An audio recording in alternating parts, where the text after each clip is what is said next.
Welcome to Baxter Yoga. I'm here at the Oakland Yoga Studio once again. Please come check it out the next time you're in Oakland, California. It's a great place to practice.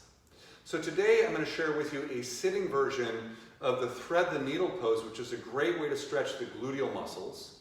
Before we get to that, I want to quickly mention that you can buy my new book, Yoga for Healthy Aging, at the website baxterbell.com. You can also find a link to order the t-shirts, Yoga for Healthy Aging t-shirts, if you're interested. So we're going to get back to this idea of stretching the gluteal muscles, especially the piriformis, by sitting on the front edge of a chair. I have a blanket because I otherwise have dropped a little bit low, and this keeps my hips in line with my knees or a little above that area. So if you're taller, sit up higher on an extra stack of blankets.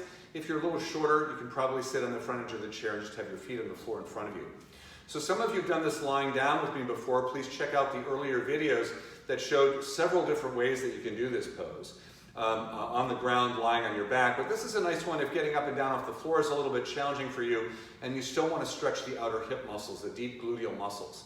So sitting near the front edge of your chair, keeping one foot on the floor, we're going to bring the right foot up onto the left leg. Notice I've got the ankle on the knee, not the foot resting on the knee. So it's off to the side.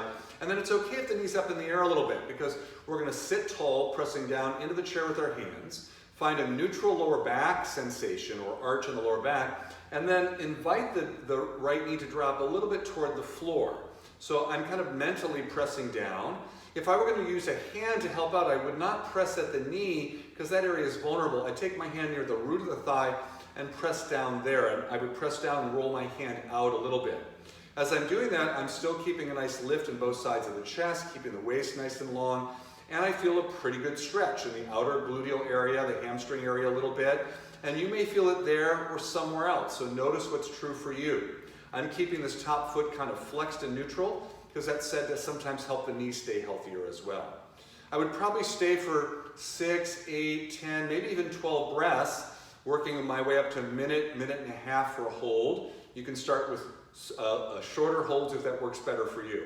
So then lean back a little bit and bring that foot down to the floor, and you might even just let your knees rock in and out a little bit.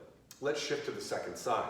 So I'm going to bring my left ankle up onto my right knee. Remember, the foot's off to the side, not resting on the thigh. And then if the knee's up in the air, that's fine. I'm going to press down with the hands, lengthen up with the spine, and then press down, mentally press down a little bit with that top knee. So just doing that little action, I'm getting a pretty good sensation of stretch in my outer buttock area. If I want to help out, I'm going to avoid the knee, but I can press down at the root of the thigh, and sometimes I'll take my thumb in hand and I'll press down and roll out a little bit with that thigh muscle to create a little more external rotation while lifting up in the lower back area and also the side waist area. Okay? And then once I'm done with that, after about 6 breaths, we've probably been there about 6 breaths, we'll release the hand, lean back, and bring the foot down. You can let your knees go side to side. So today, I just want to share with you that basic variation in the upright position. People who are very flexible may find that they don't get much stretch sensation. You can probably tip forward a little bit with your chest to encourage a little bit more of that. But for a lot of us that are kind of average folks that might help some stiffness in the hips, that's going to be great. All right? So that's it for today, our sitting version of thread the needle or figure 4 pose. If you would like to see longer practices, check out my practices on the practice channel at the website yogayouonline.com. Until the next time, thanks so much for joining me. Namaste.